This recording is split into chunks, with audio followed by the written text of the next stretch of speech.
everyone, welcome back to another video. I am going to be rereading all of the Heartstopper series in preparation for volume 6 coming out in a few days time, July 2nd. I am so excited for this, also a little bit like nervous and sad and all that stuff because it's like the last Heartstopper graphic novel. But I'm going to be rereading all of these so I can go back. Obviously I remember everything, I can't forget, absolutely love this series, but I just want like to be able to go back into this world before the final graphic novel. And I know I'm not going to have many things to say about this because I have done a reading vlog 4 years ago on this series for my second reread. This is my third, I think. I have already done a vlog, and so I don't think I'm going to have much to say about it, but I just thought I'd bring you along with me anyway because I feel like it's going to be a fun time. So I'm going to start rambling and let's just go right into it.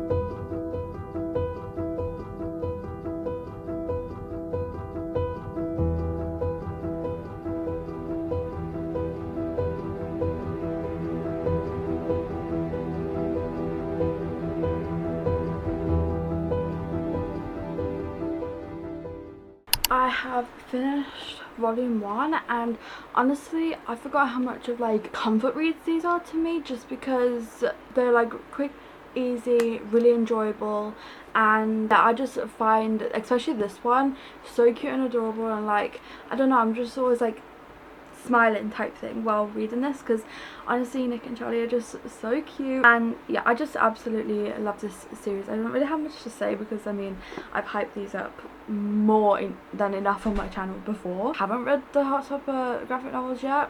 What are you doing? Go and do it because these are just really good comforting reads. Although the further we get on into the series, I know that more like harder topics become discussed. Not so much in this one because it's just more like them becoming friends at first, and then obviously Charlie finding Nick attractive, and then Nick's like, oh actually I might be bi type thing. So that is kind of what's going on through this book, but I know that Nick finding out his sexuality is more discussed in book 2 if I remember correctly. But yeah, I had a great time rereading this. Of course I'm just going to jump straight on into the second one. The problem with me rereading these and like doing another vlog about it is I don't have much to say, but I'm just bringing you along with me for the enjoyment technically, because I am very excited for volume 6 to come out in a few days, like ecstatic about it, and so that's why I thought I'd bring you along with me for the reread of the series as well. So I'm going to stop rambling and let's get into volume 2 because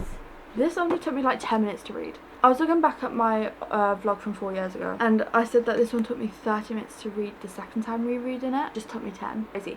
But I think that's just because, you know, I know the basis of like what's happening, and to be completely honest, the show is very similar to the graphic novels. Like, basically if you want a show or a movie to be exactly the same as the book or graphic novel, Heartstopper did that perfectly. Everything that happens in this graphic novel happens in the show. There's a recommendation for you. But anyway, volume 2, let's go.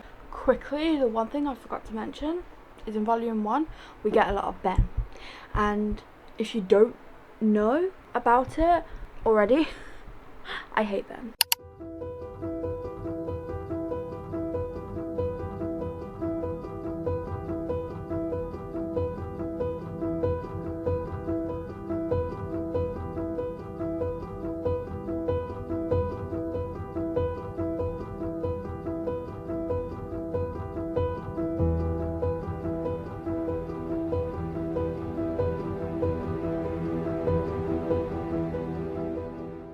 I have finished volume 2 and honestly absolutely loved.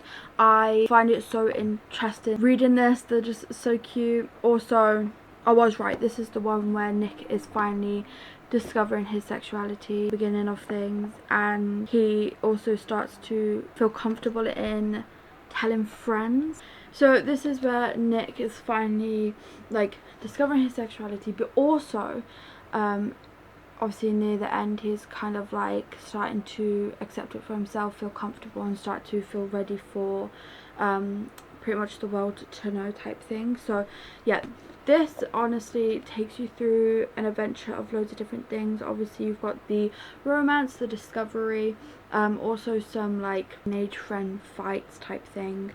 Yeah, all over the place, but I loved it. I don't really have much to say. Moving on into the third one. Now this one, I really enjoy this, like, but the rest of the series is 5 stars. This one for me last time was a little bit under for some reason, the first time I read it, and then the second time I think I moved up to 5 stars. Now the one thing I think the first time round was because this is the one that focuses on Charlie's eating disorder, and I think the first time I read it was harder for me because it hits close to home. So yeah, I think that's probably why I rated it a little bit lower. But the second time I read it, not enjoy it a little bit more, but like I could see it for what it is type thing. Decided to go into this one because this is the one based in Paris, and honestly that's like my favourite episodes in the show. So I do feel like I'm going to like this one a little bit more the third time round reading it. We will see. Obviously there's like the fun part of Paris, but then there's also like the hard topics discussed in this one as well. So anyway, I'm gonna stop rambling and I'm gonna get reading.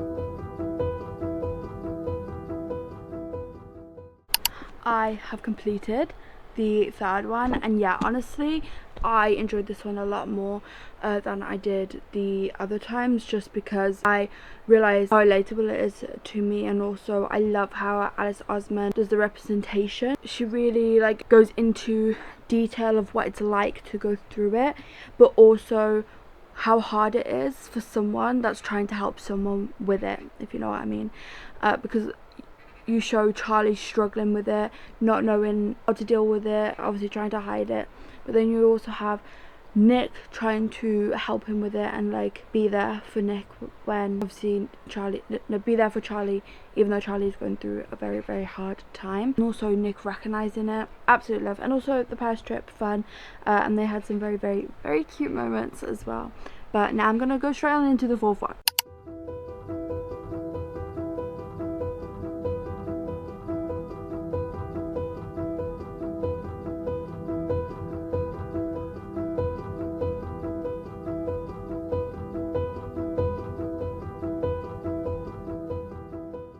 I just finished volume 4, and I remember the one thing I love about this is how you can really see how hard Nick is trying to be there for Charlie while he is struggling.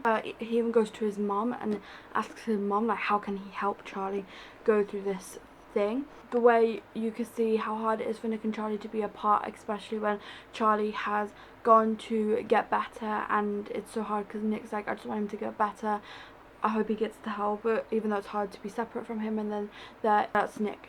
But then there's Charlie, who is really wanting to get better but is finding it very, very difficult. I also liked how when there was at the beach, Nick was trying to make Charlie feel as comfortable as possible. He was like, go somewhere else if that makes you feel better, and he also ended up getting him into the water, and obviously that helped Charlie feel a little bit free. Nick was so honest with him, and he was like, we need to talk type thing, I'm worried about you. Yeah, a lot of very, very, very important steps and things that happen in this book, and now I remember why this was my favourite in the series. Now I'm gonna move on to the last volume for now, until a few days time. I'm sad that it's the last one. Like, the 6th volume is generally the last one. I can't get over that. Like, once I've read that, there's not gonna be any more Heartstopper books. And the thought of that literally saddens me. But either way, let's get on to reading volume 5.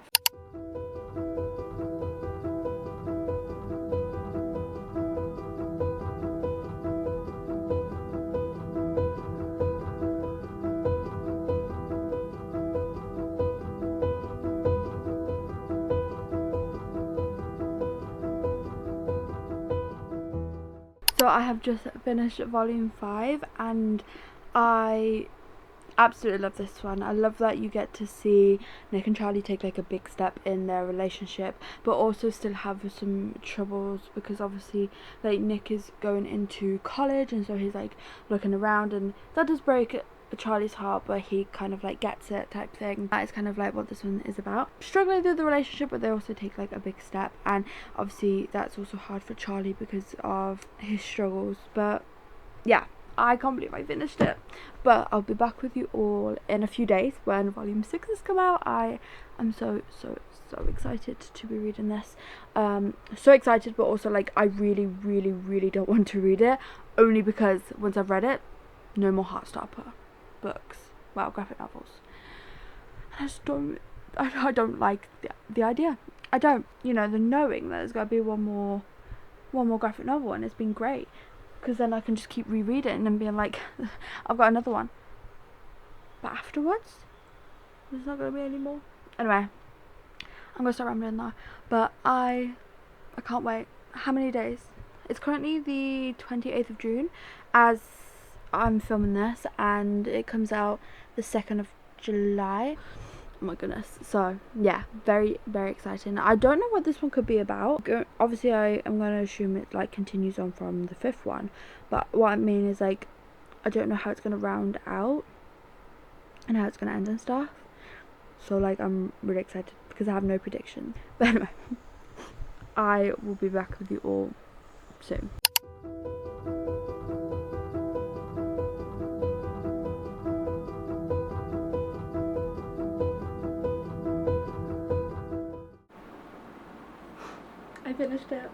I finished it, and oh my goodness, it's even sadder because it really didn't take me that long. I feel like I don't know what to do with myself anymore. I'm telling myself there's still the movie, you know. So I actually really enjoyed this one, which isn't surprising. It isn't surprising. I'd make it sound like it is. It isn't. I enjoyed it.